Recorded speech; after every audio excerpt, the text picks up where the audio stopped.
स्वागत है आपका self study classes with Sumit Jain YouTube channel में। सभी साथियों एक बार वीडियो को लाइक कर दें दोस्तों, और वीडियो को अपने मित्रों तक शेयर कर दें। ठीक है, आज का सेशन स्टार्ट हो चुका है और आपको दोस्तों आज हम पढ़ने वाले हैं आलोचना को।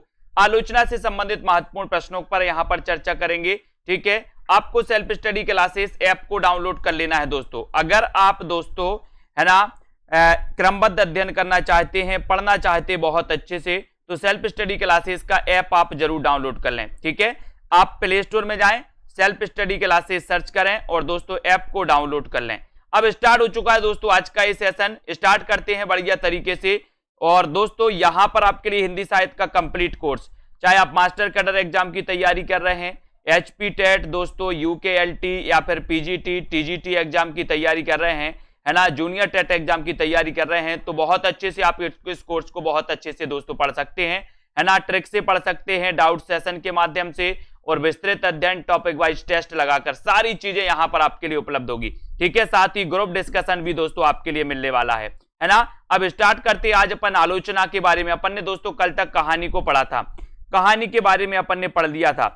आज आलोचना से संबंधित महत्वपूर्ण प्रश्नों पर चर्चा करेंगे। यहां से जो क्वेश्चन आते हैं दोस्तों वो कम ही लोगों पर बन जाते हैं, क्योंकि आलोचना को थोड़ा सा कठिन मान के चैप्टर को लोग मैदान छोड़ के भाग जाते हैं, लेकिन अपन को मैदान छोड़ के नहीं भागना है, अपन को इसको बहुत अच्छे से पढ़ना है। आज का पहला क्वेश्चन आपसे पूछा जाता है कि भक्ति आंदोलन भारतीय चिंतन धारा का स्वाभाविक विकास है, ये कथन किसका है? आचार्य रामचंद्र शुक्ल का, आचार्य हजारी प्रसाद द्विवेदी का, डॉक्टर रामस्वरूप चतुर्वेदी या फिर डॉक्टर भागीरथ मिश्र का? बताइए, भक्ति आंदोलन भारतीय चिंतन धारा का स्वाभाविक विकास है, ये कथन किसका? ये क्वेश्चन कई बार पूछा गया, पूछा ही जाता है ना।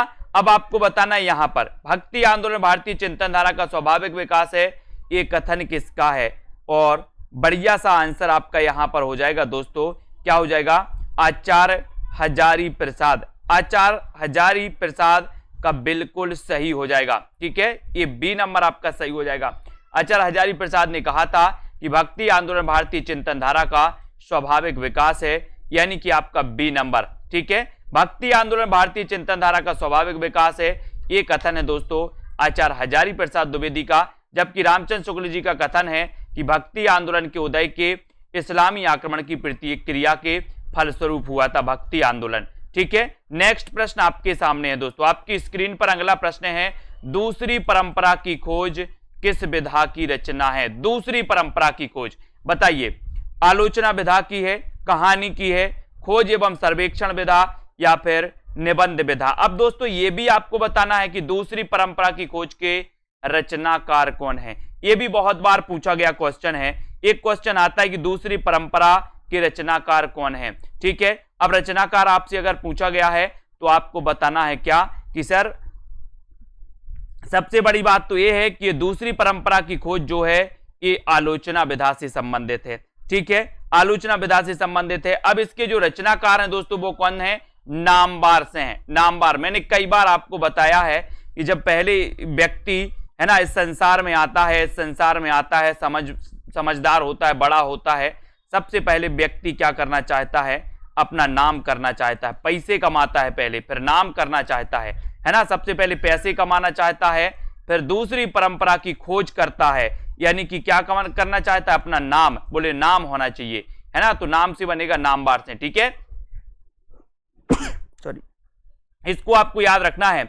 दूसरी परंपरा की खोज आलोचना विधा की रचना है, इसके लेखक हैं दोस्तों नामवार से हैं, और इनकी अन्य आलोचनात्मक कृतियां हैं हिंदी के विकास में अपभ्रंश का योग, हिंदी के विकास में अपभ्रंश का योग 1952, छायावाद 1955, इतिहास और आलोचना 1957। ठीक है, आधुनिक साहित्य की प्रवृत्तियां, है ना, कहानी, नई कहानी, कविता के नए प्रतिमान, कविता के नए प्रतिमान भी कई बार पूछा गया, दूसरी परंपरा की खोज, वाद विवाद संवाद और आलोचक के मुख से, यानी कि नामवार से दोस्तों आपके क्वेश्चन हमेशा पूछे ही जाते हैं, है ना।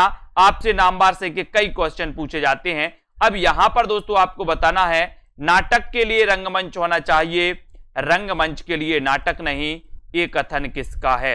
ये कथन किसका है? प्रश्न क्रमांक 3 में नाटक के लिए रंगमंच होना चाहिए, रंगमंच के लिए नाटक नहीं, ये कथन किसका है?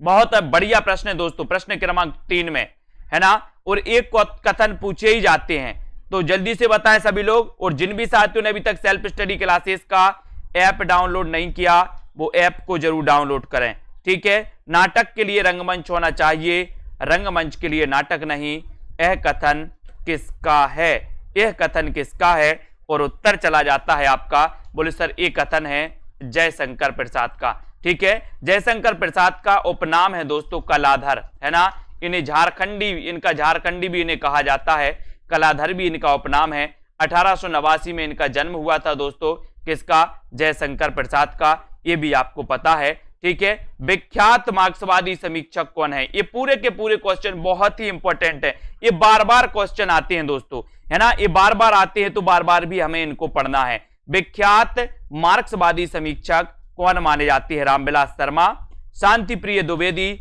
आचार्य रामचंद्र शुक्ल या फिर राम स्वरूप चतुर्वेदी, यानी कि 4 नंबर। विख्यात मार्क्सवादी समीक्षक कौन माने जाते हैं? बढ़िया प्रश्न है, अच्छा प्रश्न है, पूछे भी जाते हैं ऐसे क्वेश्चन, है ना। अब ऐसे क्वेश्चन जब पूछे जाते हैं तो बोले सर हम कभी गलत करके नहीं आएंगे। मार्क्सवादी समीक्षक की अगर बात करेंगे हम, तो मार्क्सवादी समीक्षक माने जाते हैं कौन? रामविलास शर्मा। रामविलास शर्मा, यानी कि ये नंबर आपका बिल्कुल सही हो जाएगा दोस्तों। ऐसा कोई भी एग्जाम नहीं है जिसमें रामविलास शर्मा से एक क्वेश्चन ना आया हो, है ना। इनकी रचनाओं से संबंधित, है ना, इनकी दोस्तों समीक्षक सिद्धांतों से संबंधित। डॉक्टर रामविलास शर्मा हिंदी साहित्य के प्रमुख मार्क्सवादी आलोचक हैं और इन्होंने साहित्य को मानवीय संवेदना का क्षेत्र माना, उसी के आधार पर साहित्य की परख की। इसी कारण उनके प्रिय कवि सूर्यकांत त्रिपाठी निराला, जिन पर उन्होंने निराला की साहित्य साधना नामक 3 खंडों की एक कृति भी लिखी थी। ये क्वेश्चन भी कई बार पूछा गया दोस्तों, निराला की साहित्य साधना के रचनाकार कौन है? तो निराला की साहित्य साधना के रचनाकार कौन माने जाते हैं?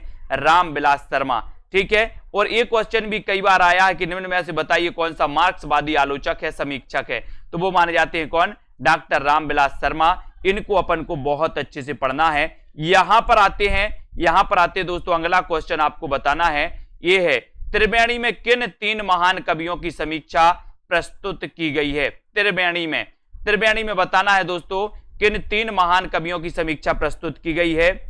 ये 4 विकल्प हैं। त्रिवेणी आपने सुना होगा, बताएं जल्दी से। प्रश्न क्रमांक 5 का उत्तर आपको बताना है, सभी लोग बताएंगे। त्रिवेणी में किन 3 महान कवियों की समीक्षा प्रस्तुत की गई है? प्रश्न क्रमांक 5 में, और 5 का बिल्कुल सही आंसर बताना है ना। उत्तर आपका हो जाएगा दोस्तों जायसी, सूर तुलसी जायसी। ये त्रिवेणी में इनकी समीक्षा प्रस्तुत की गई है दोस्तों, है ना। किसके द्वारा? आचार्य रामचंद्र शुक्ल के द्वारा।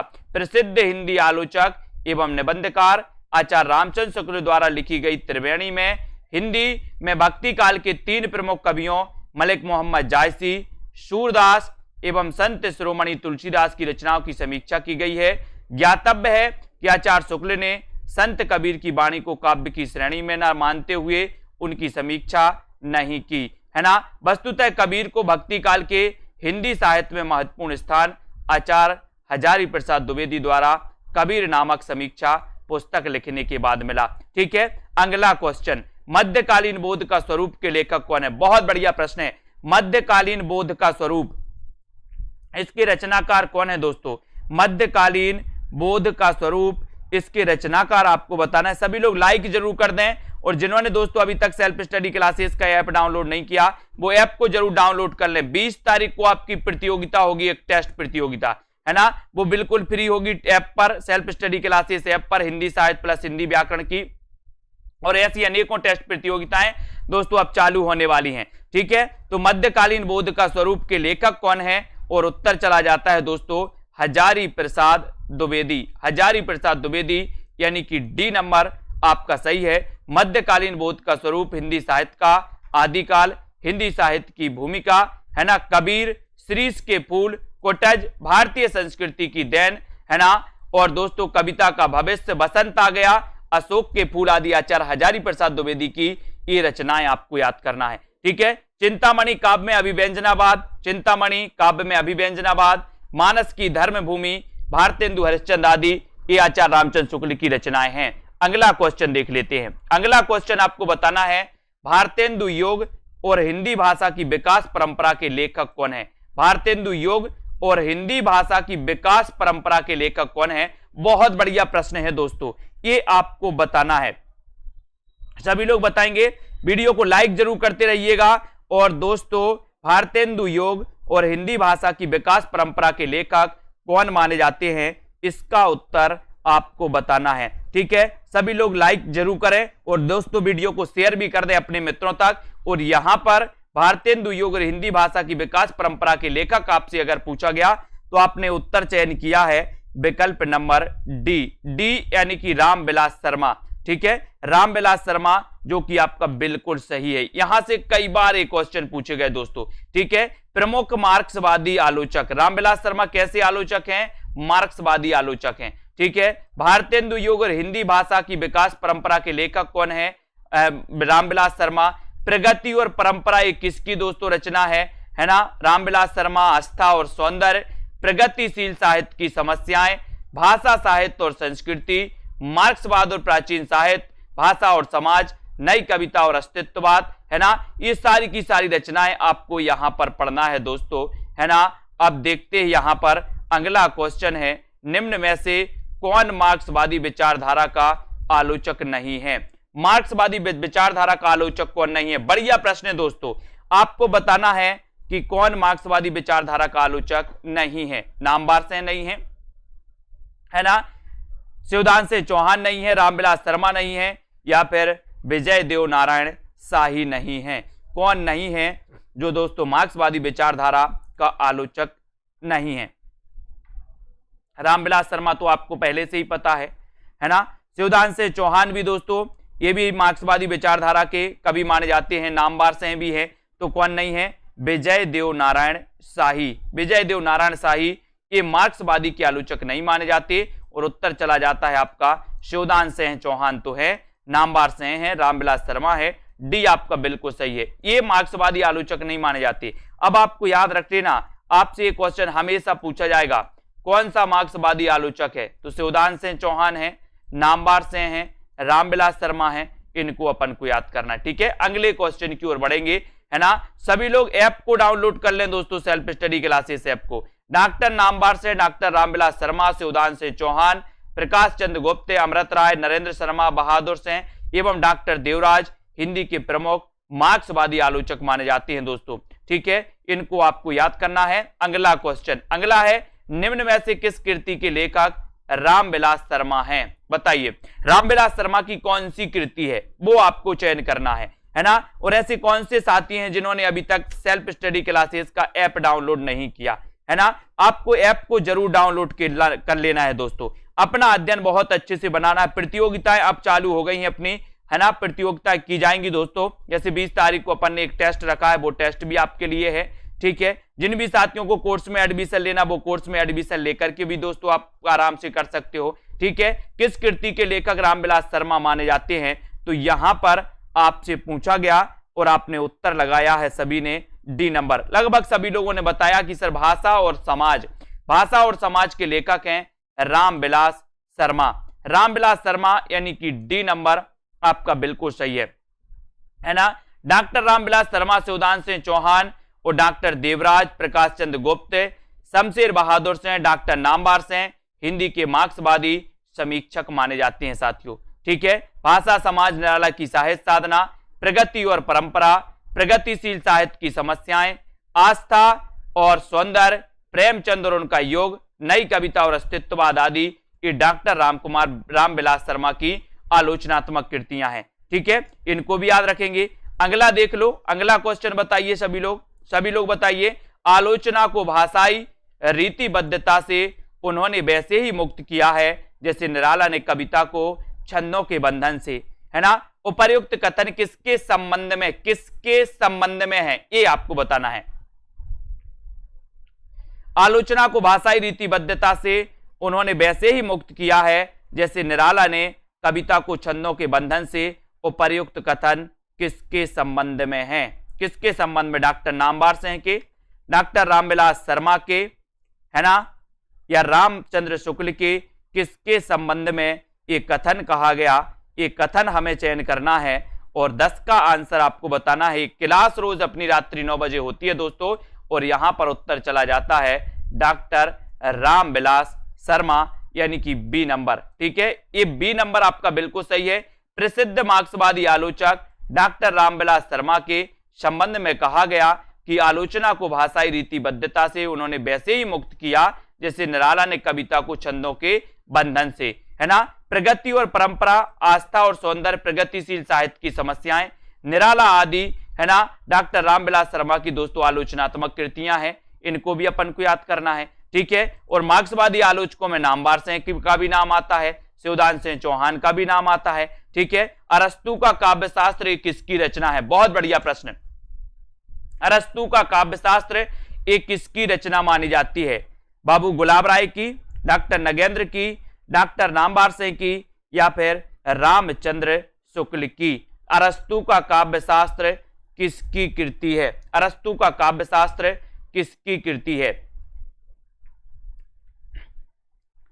और अरस्तु का काव्यशास्त्र आपसे पूछा गया तो आपने जो उत्तर लगाया है वो लगाया है सी नंबर, डॉक्टर नगेंद्र। बिल्कुल राइट आंसर है दोस्तों आपका।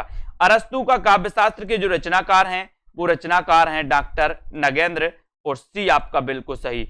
अरस्तु का काव्यशास्त्र, रस सिद्धांत, सुमित्रानंदन पंत, रीतिकाल की भूमिका, साकेतिक अध्ययन, विचार और अनुभूति, आधुनिक हिंदी नाटक, आधुनिक हिंदी कविता की प्रमुख प्रवृत्तियां, कामायनी के अध्ययन की समस्याएं, काव्य में उदात्त तत्व, नई समीक्षा, नए संदर्भ आदि समीक्षा ग्रंथों की रचना सैद्धांतिक आलोचक डॉक्टर नगेंद्र ने की है। ठीक है, इनको याद रखेंगे दोस्तों। काव्य में रूप, सिद्धांत और अध्ययन गुलाब राय की आलोचना ग्रंथ हैं। ठीक है, इनको भी याद रखेंगे दोस्तों। रश्मि मानसा, भ्रमर गीतसार, गोस्वामी तुलसीदास, सूरदास, जायसी ग्रंथावली, काव्य में रहस्यवाद आदि रामचंद्र शुक्ल की दोस्तों मानी जाती हैं। ठीक है, अगले क्वेश्चन की ओर बढ़ो। अगला क्वेश्चन आपसे क्या कह रहा है? कविता के नए प्रतिमान के लेखक कौन है? कई बार क्वेश्चन पूछा गया दोस्तों, है ना। बताइए, कविता के नए प्रतिमान एक किसकी रचना है? एक पूछा जाता है नई कविता के प्रतिमान, दूसरा पूछा जाता है कविता के नए प्रतिमान, है ना। तो ये 12 का आंसर, 12 में बताइए कविता के नए प्रतिमान, इसके रचनाकार कौन है? कविता के नए प्रतिमान के रचनाकार कौन माने जाते हैं? डॉक्टर नगेंद्र माने जाते हैं, doctor Devraj, doctor Namvar Singh, doctor Ramvilas Sharma. कविता के नए प्रतिमान के लेखक कौन है? ये 12 का उत्तर आपको बताना है, और 12 में आपका जो बिल्कुल सही आंसर होता है दोस्तों वो होता है बी, यानी कि नामवर, है ना। कविता बोले सर किसी का नाम है, तो कविता नाम है तो नामवर सिंह, नामवर सिंह यानी कि बी नंबर। ठीक है, नामवर सिंह राइट। कविता के नए प्रतिमान डॉक्टर नामवर सिंह द्वारा लिखा गया आलोचना ग्रंथ है। और इतिहास और आलोचना, आधुनिक साहित्य की प्रवृत्तियां, कहानी और नई कहानी, छायावाद, दूसरी परंपरा, है ना, कि दूसरी परंपरा की खोज, ये सारी की सारी जो है दोस्तों ये नामवर सिंह की आलोचनात्मक कृतियां मानी जाती हैं। ठीक है, अगला क्वेश्चन है आलोचना नामक प्रसिद्ध समीक्षा पत्रिका के संपादक कौन थे? समीक्षा पत्रिका के संपादक कौन थे? सभी लोग बताएं। नई कविता के प्रतिमान लक्ष्मी नारायण की मानी जाती है दोस्तों, लक्ष्मीकांत वर्मा की। ठीक है, वो भी आपको याद रख लेना है। और आलोचना नामक प्रसिद्ध समीक्षा पत्रिका के संपादक कौन थे? अब आपको बताना है।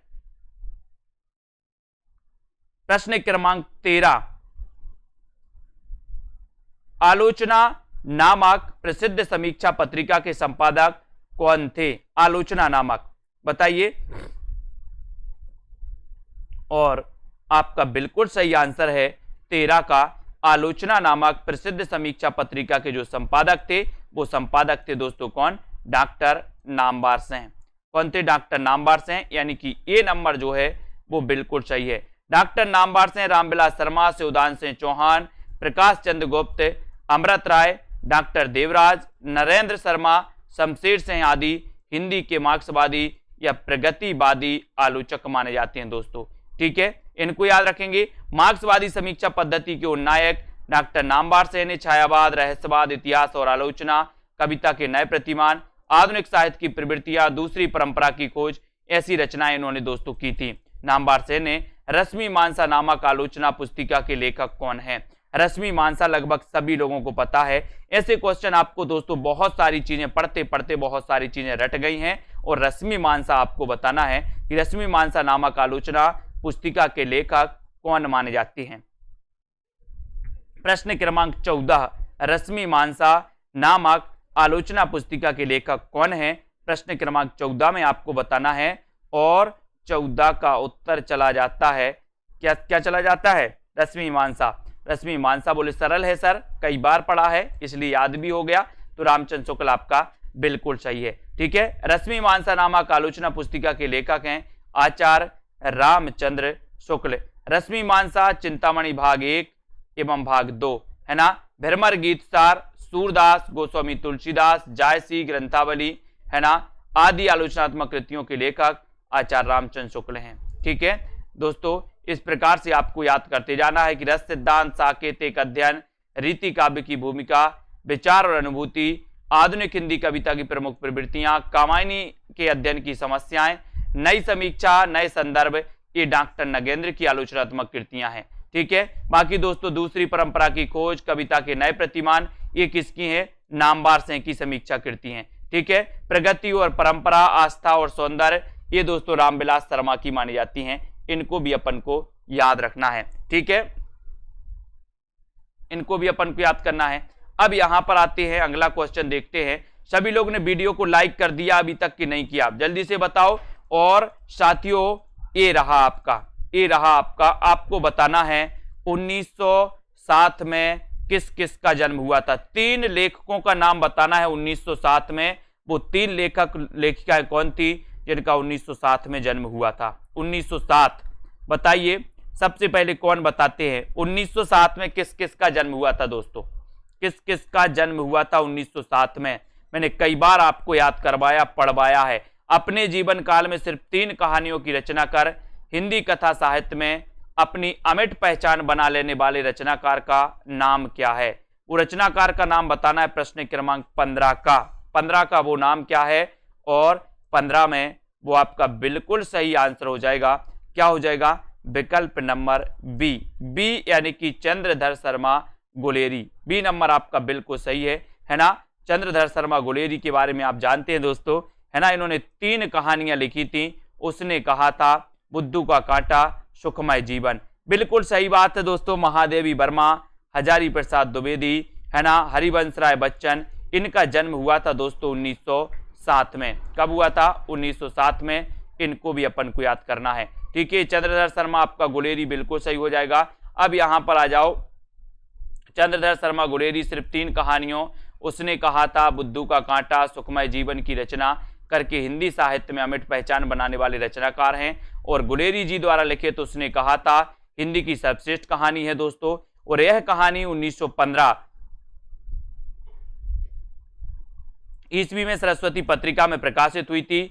ठीक है, यह महायुद्ध की, प्रथम विश्व युद्ध की दोस्तों पृष्ठभूमि पर लिखी गई। और यह कहानी रचना शिल्प की दृष्टि से बेजोड़ है। कड़िया, अमरबल्ली, है ना, खितीन बाबू, रोज, रेल की सिटी, है ना, इनको भी अपन को याद करना है। ठीक है, अगला क्वेश्चन देख लो। हिंदी साहित्य में मार्क्सवादी चेतना की अभिव्यक्ति जिस काव्य धारा में देखने को मिलती है, उस धारा को क्या कहा जाता है? बहुत बढ़िया प्रश्न है दोस्तों, आपको चयन करना है। हिंदी साहित्य में मार्क्सवादी चेतना की अभिव्यक्ति जिस काव्य धारा में देखने को मिलती है, उस धारा को क्या कहा जाता है? उस धारा को क्या कहा जाता है? तो बताइए, उस धारा को क्या कहा जाता है? प्रश्न क्रमांक 16 में। बहुत बढ़िया प्रश्न है दोस्तों। यहां पर जगन्नाथ मिलिंद का भी 1907 में जन्म हुआ था, जगन्नाथ प्रसाद मिलिंद का, है ना।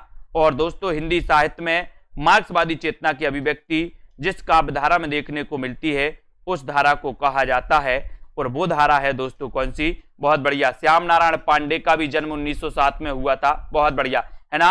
आशा जी, ये आपका प्रगतिवाद बिल्कुल सही हो जाएगा। ठीक है, हिंदी साहित्य में मार्क्सवादी चेतना की अभिव्यक्ति जिस काव्य धारा में देखने को मिलती है, उस धारा को कहते हैं प्रगतिवाद। उस धारा को कहते हैं प्रगतिवाद, यानी कि आपका जो ए नंबर है वो बिल्कुल सही है। हिंदी साहित्य में मार्क्सवादी चेतना की अभिव्यक्ति प्रगतिवादी काव्यधारा के रूप में देखने को मिलती है और प्रगतिवादी काव्य की मूल चेतना कार्ल मार्क्स के द्वंद्वात्मक भौतिकवाद से अनुप्राणित है। मार्क्स की भौतिकवादी विचारधारा का प्रभाव हिंदी के उन साहित्यकारों पर पड़ा जो सामाजिक यथार्थ तथा शोषण के विरुद्ध विचारों को साहित्य में अभिव्यक्त करने के पक्षपाती थे, है ना। 1935 में एम फोर्स्टर के दोस्तों सभापतित्व में पेरिस में प्रोग्रेसिव राइटर्स एसोसिएशन नामक अंतरराष्ट्रीय संस्था का प्रथम अधिवेशन हुआ था और सन 1936 में सज्जाद जहीर, डॉक्टर मुल्कराज आनंद के प्रयत्नों से भारतवर्ष में इस संस्था की शाखा खुली और प्रेमचंद की अध्यक्षता में इसका प्रथम अधिवेशन कहां पर हुआ था दोस्तों? लखनऊ में, प्रगतिशील लेखक संघ की, है ना। ये आपको याद रख लेना। इसके प्रथम अध्यक्ष कौन थे? तो अध्यक्ष थे प्रेमचंद। प्रेमचंद थे। अगला क्वेश्चन, इनमें से किस ग्रंथ के लेखक रामविलास शर्मा हैं? इसमें से बताना है यह रामविलास शर्मा का कौन सा ग्रंथ है, ये भी आपको बताना है। सभी लोग वीडियो को लाइक करें और दोस्तों इसी प्रकार से बढ़ते रहें, ठीक है। जल्दी से बताएं किस ग्रंथ के लेखक रामविलास शर्मा हैं, ये आपको बताना है। जब तक आपसे एक क्वेश्चन पूछ लेते हैं दोस्तों, सभी लोग तैयार हैं क्या? एक क्वेश्चन आपको बताना है कि अमृत और विष के रचनाकार कौन है? अमृत और विष किसका उपन्यास है? किन दो लेखकों की रचना है? एक का उपन्यास है, एक की काव्य रचना है। अमृत और विष आपको बताना है। अमृत और विष के दो रचनाएं, सेम नाम से दो लेखकों ने रचनाएं की हैं, उन लेखकों के दो लेखकों के नाम आपको बताना है। फटाफट से बताइए इनमें से किस ग्रंथ के लेखक रामविलास शर्मा है, ये आपको बताना है। तो वो है दोस्तों भारत में अंग्रेजी राज और मार्क्सवाद। अब मार्क्सवाद समझ में आ गया तो आपने बिल्कुल भी लगा दिया होगा विकल्प नंबर डी। अब एक क्वेश्चन जो आपके लिए दिया गया उसको आपको बताना है, उत्तर बताना है दोस्तों। अमृत और विष आपको बताना है कि इसके जो रचनाकार हैं वो कौन है। अमृत और विष के जो रचनाकार हैं वो कौन है दोस्तों, है ना। कौन कौन बता रहा है? दो लेखकों ने रचनाएं की हैं दोस्तों। बिल्कुल सही आंसर आ रहा है। क्या आ रहा है? एक तो उदय शंकर भट्ट और दूसरा अमृतलाल नागर। ये दो लेखक हैं दोस्तों, है ना। तो इसको आपको बिल्कुल सही है। अमृतलाल नागर जी का ये उपन्यास है, उदय शंकर भट्ट की काव्य रचना है, ठीक है, ठीक है। इनको भी आपको बहुत अच्छे से पढ़ना। Very good. यहां पर आ जाते दोस्तों, है ना। जैसे अपन उर्वशी पढ़ लेते हैं, वैसे ही अमृत और विष भी आपको पढ़ना है। भारत में दोस्तों अंग्रेजी राज और मार्क्सवाद, प्रगतिवाद साहित्य की समस्याएं, है ना, प्रगतिवाद साहित्य की समस्याएं, प्रगति और परंपरा, आस्था और सौंदर्य, मार्क्सवाद एवं प्राचीन साहित्य का मूल्यांकन आदि रामविलास शर्मा की आलोचनात्मक कृतियां हैं। और अगला क्वेश्चन है दूसरी परंपरा की खोज। बहुत बढ़िया प्रश्न है। दूसरी परंपरा की खोज के रचनाकार कौन माने जाते हैं? सभी लोग लाइक जरूर करते रहें दोस्तों। ऐसे ही डाउट्स वाले प्रश्न भी अगर आप पढ़ना चाहते हैं तो डाउट्स वाला सेशन भी दोस्तों मैंने रखा है ना। डाउट्स वाले भी वीडियो में बनाकर आप तक प्रेषित करता हूं, तो आप जरूर ऐप से जुड़ जाएं, सेल्फ स्टडी क्लासेस ऐप से, और बढ़िया तरीके से अध्ययन करें, मस्ती से करें। जो टॉपिक आप दोस्तों पढ़ना चाहते हैं वो सारे टॉपिक उस पर आपको मिलेंगे, है ना। डाउट्स वाले वीडियो भी मिलेंगे और दोस्तों बहुत सारी चीजें आपको मिलने वाली हैं। तो इस कोर्स में आप एडमिशन ले सकते हैं दोस्तों, है ना। टीजीटी पीजीटी के मॉडल पेपर को परचेस कर सकते हैं। दूसरी परंपरा की खोज के लेखक आपसे पूछा गया, तो दूसरी परंपरा में बोले सर हम नाम करेंगे, दूसरी परंपरा में नाम करेंगे। पहली परंपरा में तो बोले सर बहुत पैसा कमा लिया, जॉब कर ली, नौकरी कर ली, अब दूसरी परंपरा में हम नाम करेंगे। क्या करेंगे? नाम। तो नामवार से है दूसरी परंपरा की खोज, ठीक है। नामवार से की दूसरी परंपरा की खोज दोस्तों बहुत ही फेमस है, कई बार क्वेश्चन आया है, कई एग्जामों में ये पूछा गया है। दूसरी परंपरा की खोज, है ना, और कविता के नए प्रतिमान, ये दो तो आपको याद रखना है।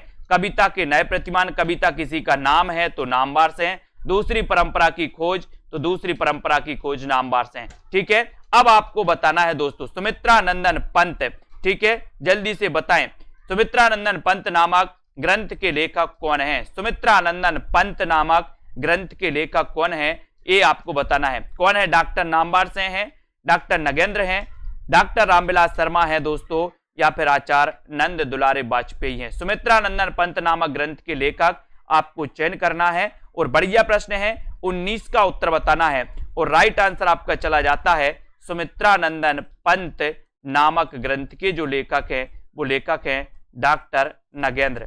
कौन है? डॉक्टर नगेंद्र हैं और बी नंबर आपका सही चला जाता है। हिंदी साहित्य के रसवादी आलोचक डॉक्टर नगेंद्र व्यवहारिक एवं दोस्तों सैद्धांतिक समीक्षा के क्षेत्र में काफी कार्य किया इन्होंने। इनकी आलोचना में दोस्तों भारतीय और पाश्चात्य समन्वय मिलता है और डॉक्टर नगेंद्र की आलोचनात्मक कृतियों में सुमित्रानंदन पंत, साकेत एक अध्ययन, देव और उनकी कविता, रीति काव्य की भूमिका, राम की शक्ति पूजा, है ना, निराला की कालजयी कृति, ये राम की शक्ति पूजा, निराला की कालजयी कृति, हिंदी साहित्य की प्रवृत्तियां, शैली विज्ञान, ये सारी की सारी दोस्तों कृतियां हैं, ये नगेंद्र की मानी जाती हैं। प्रगतिवाद किसकी कृति है? बहुत बढ़िया प्रश्न आया है दोस्तों। प्रगतिवाद किसकी कृति है? बताइए। प्रश्न क्रमांक 20, प्रगतिवाद किसकी कृति मानी जाती है? शिवदान सिंह चौहान की, है ना, बताना है आपको, ठीक है। और अमृत राय, दोस्तों प्रकाश चंद्र गुप्त या फिर डॉक्टर देवराज, यानी कि 20 का आंसर आपको बताना है, ठीक है। 20 में आपको प्रगतिवाद किसकी रचना है? अब प्रगतिवाद तो बोले सर एक काल का नाम है, बिल्कुल सही है। प्रगतिवाद शब्द का सबसे पहले प्रयोग किसने किया था? आपके लिए एक शब्द, एक क्वेश्चन आपके लिए दिया जा रहा है। प्रगतिवाद शब्द का सबसे पहले प्रयोग किसने किया था? प्रगतिवाद किसकी रचना है? तो प्रगतिवाद दोस्तों शिवदान सिंह चौहान की रचना है। प्रगतिवाद मार्क्सवाद से प्रभावित माना जाता है, कई बार पढ़ा। प्रगतिवाद शब्द का सबसे पहले प्रयोग किसने किया? जल्दी से आपको बताना है। और दोस्तों यहां पर आपको याद रख लेना, ये शिवदान सिंह चौहान है, प्रगतिवाद इनकी कृति है, ये नंबर आपका सही है। प्रगतिवाद साहित्य की परख, साहित्य अनुशीलन, आलोचना के मान, शिवदान सिंह चौहान, आलोचना के मान शिवदान सिंह चौहान, कई बार पूछा गया आलोचना के मान शिवदान सिंह चौहान। हिंदी साहित्य के 80 वर्ष, है ना, साहित्य की समस्याएं तथा परिप्रेक्ष्य को सही करते हुए आदि हिंदी साहित्य के प्रमुख मार्क्सवादी प्रगतिवादी आलोचक शिवदान सिंह चौहान की दोस्तों मानी जाती हैं। इनको भी अपन को याद करना है, ठीक है। छायावाद का पतन, साहित्य चिंता, आधुनिक समीक्षा तथा प्रतिक्रियाएं आदि ये डॉक्टर देवराज की आलोचनाएं मानी जाती हैं, ठीक है। सभी लोग एक बार लाइक जरूर करेंगे दोस्तों, और फटाफट से प्रसाद पंत और मैथिली शरण नामक निबंध संग्रह किसका? प्रसाद पंत और मैथिली शरण गुप्त, ये दोस्तों ये बताना है, ये निबंध किसका है, निबंध संग्रह किसका माना जाता है? तो बताइए। प्रश्न क्रमांक 20 बिल्कुल सही आंसर है। प्रगतिवाद शब्द का सबसे पहले प्रयोग किया था मुक्तिबोध ने। किसने किया था? प्रगतिवाद शब्द का सबसे पहले प्रयोग मुक्तिबोध ने किया था दोस्तों। और मुक्तिबोध रचना किसकी है आपको बताना है। मुक्तिबोध रचना किसकी है? फटाक से सभी लोग बताएंगे। और एक क्वेश्चन आपके लिए प्रसाद पंत निराला, यहां पर 2 ऑप्शन और आपके लिए दिए गए हैं दोस्तों, और 2 ऑप्शन में आपका बिल्कुल सही है, ये दिनकर की कृति मानी जाती है दोस्तों, है ना। निबंध संग्रह दिनकर रामधारी से दिनकर का है, और इनके अन्य निबंधों में प्रमुख हैं अर्धनारीश्वर, रेती के फूल, राष्ट्रभाषा और राष्ट्रीय साहित्य। आपको पता है दोस्तों दिनकर जी का जब भी नाम आता है, इनका जन्म कब हुआ था? जल्दी से आपको बताना है। रामधारी सिंह दिनकर का जन्म कब हुआ था? देखते हैं कौन सही उत्तर बताता है। रामधारी सिंह दिनकर के बारे में अपन पढ़ते हैं कि भूषण के बाद अगर कोई वीर रस का कवि है, सब सर्वश्रेष्ठ कवि माना जाता है, तो वो दिनकर को माना जाता है। और वीर रस का कवि आपको पता है दोस्तों हुंकार भरता है, हुंकार भरता है, तो हुंकार इनकी रचना है। वीर रस का दोस्तों कवि कुरुक्षेत्र की बात करता है, तो कुरुक्षेत्र इनकी रचना है। रश्मि रथी इनकी रचना है दोस्तों, किसकी? रामधारी से दिनकर की। उर्वशी इनकी रचना है। अब आपको बताना है कि दिनकर का जन्म कब हुआ था। देखते हैं सबसे पहले आंसर कौन बताता है। दिनकर जी का जन्म कब हुआ था? मनीषा गिल जी। बहुत बढ़िया आंसर सभी का आया है कि सर दिनकर जी के अगर जन्म की बात करोगे तो 1908 में इनका दोस्तों जन्म हुआ था, जो आपने बिल्कुल सही आंसर बताया है। रामधारी सिंह दिनकर का जन्म 1908 में हुआ था। और दोस्तों प्रसाद पंत और मैथिली शरण नामक निबंध संग्रह रामधारी सिंह दिनकर का है, और इनके अन्य निबंधों में प्रमुख है अर्धनारीश्वर, रेती के फूल बोले दिन में फूलते हैं, राष्ट्रभाषा और राष्ट्रीय साहित्य। इनको भी अपन को याद करना है दोस्तों। रामधारी सिंह दिनकर को कभी आपको भूलना नहीं है, है ना। दिनकर दोस्तों कामायनी को मानवता के रसात्मक इतिहास की संज्ञा प्रदान की है, तो किसने प्रदान की है? एक क्वेश्चन आपके लिए पूछा जाता है दोस्तों, रामधारी सिंह दिनकर की जो रचना उर्वशी है, उर्वशी के लिए ज्ञानपीठ पुरस्कार मिला, उसके लिए ज्ञानपीठ पुरस्कार कब मिला ये आपको बताना है। सभी लोग बताएंगे, है ना। उपन्यास की क्लास आज सुबह एक पार्ट हो गया है, कल सुबह दूसरा पार्ट आएगा प्रवीण जी, है ना, कल सुबह दूसरा पार्ट आएगा, एक पार्ट आज सुबह हो गया उपन्यास का, है ना। कामायनी को मानवता के रसात्मक इतिहास की संज्ञा प्रदान की है तो किसने की है, बताइए। सभी लोगों के लिए बढ़िया आंसर बताना है। कामायनी दोस्तों महाकाव्य है, किसका, जयशंकर प्रसाद का। 15 सर्ग इसमें माना जाते, 1935 इसका रचना काल है, लगभग सभी लोगों को पता है ना। और कामायनी को मानवता की रसात्मक इतिहास की जो संज्ञा दी है वो दी है दोस्तों किसने, नंद दुलारी वाजपेयी ने। नंद दुलारी वाजपेयी यानी कि आपका जो सी नंबर है वो बिल्कुल सही आंसर है। 1972 में दोस्तों, 1972 में इसे ज्ञानपीठ पुरस्कार मिला था। लेकिन एक क्वेश्चन और आपको बताना है, नंद दुलारी वाजपेयी की बात आती है तो नंद दुलारी वाजपेयी आपको दोस्तों याद रख लेना कि नंद दुलारी वाजपेयी ये स्वष्टवादी कवि माने जाती है। क्वेश्चन कई बार आया है, निम्न में से बताइए कौन से स्वष्टवादी कवि माने जाते हैं। तो स्वष्टवादी कवि माने जाते हैं नंद दुलारी वाजपेयी, है ना। और इन्होंने पंत को छायावाद का प्रवर्तक माना था, ये भी आपको कई बार याद करवाया है मैंने। पंत को छायावाद का प्रवर्तक किसने माना, तब आपका उत्तर हो जाएगा नंद दुलारी वाजपेयी, ठीक है। नंद दुलारी वाजपेयी दोस्तों, इनको याद रख लेना। अब एक क्वेश्चन आपके लिए आया है, प्रयोगवाद शब्द का सबसे पहले प्रयोग किसने किया। प्रयोगवाद शब्द का सबसे पहले प्रयोग किसने किया, जल्दी से आपको बताना है। और आचार्य नंद दुलारी वाजपेयी ने छायावादी काव्य की विस्तृत समीक्षा करते हुए इस काव्य को प्रतिष्ठित करने में महत्वपूर्ण योगदान दिया। और जयशंकर प्रसाद नामक समीक्षात्मक कृति में नंद दुलारी वाजपेयी ने जयशंकर प्रसाद की कामायनी को मानवता के इतिहास की संज्ञा भी इन्होंने प्रदान की है दोस्तों, नंद दुलारी वाजपेयी। अब आपको एक क्वेश्चन दिया है, उसका उत्तर बताना है। प्रयोगवाद शब्द का सबसे पहले प्रयोग किसने किया। प्रयोगवाद शब्द का सबसे पहले प्रयोग, देखते हैं बहुत सारे लोग आ रहे हैं, लाइन पे आ रहा है, इसलिए तो मैं कहता हूं कि बहुत अच्छे से पढ़ो, है ना। एग्जाम के 1 महीने 2 महीने बाद पढ़ना चालू मत करो, कंफ्यूज ही रह जाता है ना। इसलिए मैंने कई बार आपको बताया है कि प्रयोगवाद के प्रवर्तक तो माने जाते हैं अज्ञेय, लेकिन प्रयोगवाद शब्द का सबसे पहले जो प्रयोग किया है वो किसने किया है। देखते हैं बहुत सारे लोग अज्ञेय बताते जा रहे हैं, बहुत बढ़िया। किसने किया है, प्रयोगवाद शब्द का सबसे पहले प्रयोग जो किया है दोस्तों वो किया है नंद दुलारी वाजपेयी ने। किसने किया है, नंद दुलारी वाजपेयी ने। प्रयोगवाद के प्रवर्तक अज्ञेय माने जाते हैं, लेकिन प्रयोगवाद शब्द का सबसे पहले प्रयोग नंद दुलारी वाजपेयी ने किया, इसलिए याद रख लेना, भूलना नहीं, कई बार क्वेश्चन पूछा गया है। अब अगला क्वेश्चन है, महाकवि सूरदास किसकी आलोच्य कृति है। मैंने कितनी बार आपको बताया है दोस्तों कि छायावाद शब्द का सबसे पहले प्रयोग मुकुटधर पांडे, स्वच्छंदतावाद शब्द का सबसे पहले प्रयोग मुकुटधर पांडे, है ना। प्रगतिवाद शब्द का सबसे पहले प्रयोग मुक्तिबोध, प्रयोगवाद शब्द का सबसे पहले प्रयोग नंद दुलारी वाजपेयी, है ना। नई कविता का शब्द सबसे पहले प्रयोग दोस्तों अज्ञेय ने किया। ये सारे क्वेश्चन पूछे जाते हैं आपसे। और महाकवि सूरदास किसकी आलोच्य कृति है, सूरदास बताना है। बहुत ही बढ़िया प्रश्न है दोस्तों।